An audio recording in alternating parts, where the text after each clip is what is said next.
The latest Metropolitan Police figures suggest that drivers have taken notice of warnings about the dangers of drinking and driving. In the last 3 weeks, more than 26,000 breathalyzer tests were carried out, which is 6,000 less than the same period last year. Of those, more than 1,400 have proved positive, a drop of 246.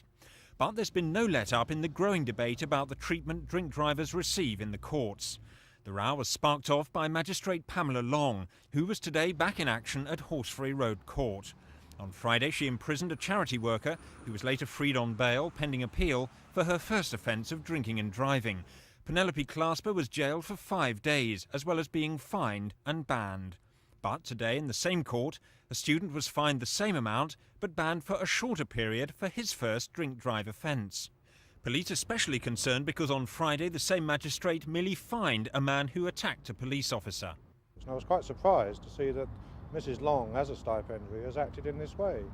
All I can say is that she's made a mistake, and just as the criminal justice system is under scrutiny, magistrates' decisions are under scrutiny, and we will be watching in the future to make sure that things like this don't keep reoccurring, because it's not good for justice, it's not good for police officers, and eventually the public will lose their faith in the system as well.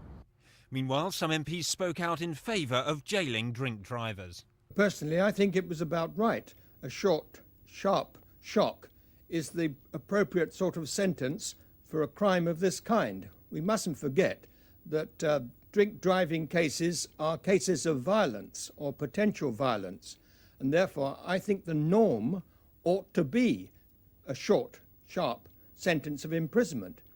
Many MPs are concerned about inconsistencies in sentencing. Demands for action are likely to grow when Parliament returns in the new year. John Taylor for Thames News.